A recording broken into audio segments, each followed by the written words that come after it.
With the kind of background that you come from, I just find it amazing that it took a dodgy investment deal to see you flower as a writer. You were a businessman.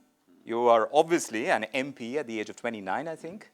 So obviously your interest lay elsewhere, and yet writing is what gave you the kind of fame, the kind of money, through which you're living in a mansion now in London that overlooks Parliament. I mean, after Cain and Abel, I didn't have to work again. I'm driven by wanting to be read. I was in the United States of America, and I was being interviewed by the Wall Street Journal. And they said, do you realize more people read you in India than do in the United States? I said, it's not possible. I've seen the returns. I say, oh, yes, it is. In India, in America, there are 2.3 people read every book. In Britain, 2.4 people read every book. In India, 20 to 30 people read every book. It goes around villages, it goes around families. And what's more, they said, half the books you think you're selling over there are being sold on the street at a quarter of the price. So you have no idea how many fans you've got out there. And this was about 15 years ago. So I found all these millions of people who'd been buying my books. It came as a great big shock. Explain this phenomenon, this kind of fan following that you have in India, because it's part of many of our growing up years. And obviously, you have made your mark in the Indian reader's mind. What's your theory? I think you like storytellers. Your own great R.K. Narayan, the classic example. Simple storyteller, takes a simple subject, and with all that amazing ability of his, makes you want to turn the page. So I suspect that's the reason, though the puzzlement is, I keep getting told, you know, it's me and P.G. Wodehouse. Yes. And what the two of us have in common, other than humor, and we both enjoy humor, I don't know. So I'm fascinated to hear your theory on why millions of people buy my books. You know, Jeffrey, as far as the Indian audience is concerned, we love our masala entertainment. Yes, some of us have seen Lagan and thought if you cut out the dancing, you'd have had a good film. So you enjoyed it too? I loved it. Yes? But the dancing drove me absolutely mad. It's such a good story. Now, what's the strength of that story? It's the umpiring. If we had cheats in England, we could have won that match easily. But the umpires behaved properly all the way through. Yes. And so your mouldy old team won. I love that film. That's what you think it is, I love yes? that film. Well, I don't love dancing. When you're writing your novels, there is a lot of discipline that goes into it. I know that there is a regular number of words that you will write in a day. I know that there is an 8 hours that you will definitely put in. Explain to us the entire day in the life of a Jeffrey Archer. Well, young Indians come to me and say, look, I want to be famous. And I say, wait a minute, you've got to do a day's work. No, they say, I want to be famous. They don't seem to want to do any work. I rise at 5:30 in the morning. I work from 6 until 8 for 2 hours. I take a 2-hour break. I work from 10 until 12 for 2 hours. I take a 2-hour break. I work from 2 until 4 for 2 hours. Take a 2-hour break. I work from 6 until 8 for 2 hours. Light supper, in bed by 9:30, 10, up again at 5:30. First draft, probably 40 to 50 days, probably 400 hours. Then I will do 14 drafts and 1,000 hours before I hand the book in. And it doesn't get easier. I wish it did. I wish there was a shortcut. After as many novels, as much as writing you have done, you're still saying that's not an easy process? No, because the pressure is on. The book goes to number 1. You say all the kind things you've said. What do you think it's like for me to sit down at the next book? Say it doesn't matter.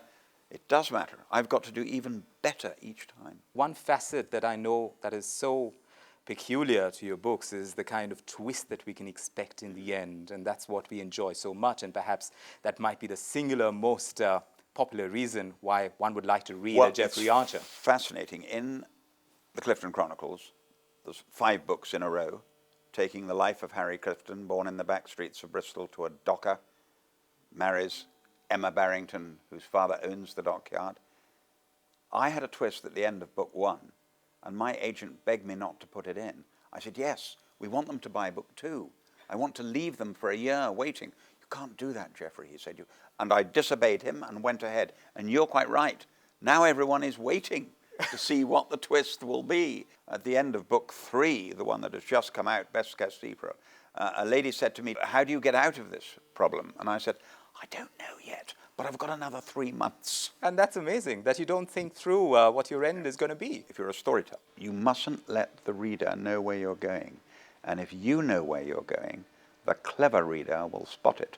But if you don't know where you're going, how can the reader possibly know? You know, you talked about the piracy issue, and you have been in India quite a few times, and I know Yes. of an incident where someone comes knocking at your window at Yeah. a traffic signal, and what do they say? And I was coming in from Bombay Airport, and smart little boy, pile of books, knocks on my window. I wind the window down to chat to him, and he says, "Would you like a copy of the latest Jeffrey Archer?" I said, "I am the latest Jeffrey Archer." So I'm very aware that the 50 million have read me, about 40 million haven't paid. They're the unaccounted fan base. I But love them.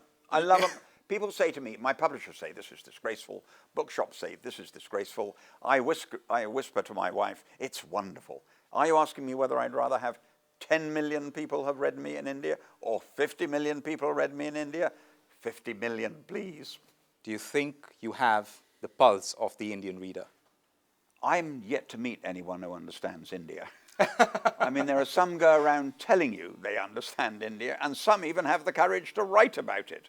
If you read your great Indian writers and read the masterpieces they have written, the big thing that comes out in an Indian masterpiece is India, the feel of it, the smell of it, the touch of it, the whole thing.